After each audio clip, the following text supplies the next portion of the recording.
NCRPO Chief ipinagutos ang mas pinalakas na patrol visibility deployment na kasunod nga po ng pagkamatay ng isang pulis sa engkwentro sa Quezon City. Detalye ng balita mula kay Giselle Recoport, RH15. Giselle, good morning.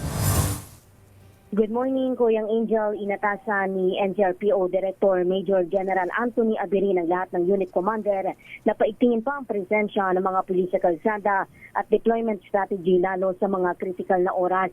Kasunod yan ang pagkamatay ni Patrolman Harwin Courtney Bagay sa engkwentro sa isang robbery hold-up sa Quezon City kahapon.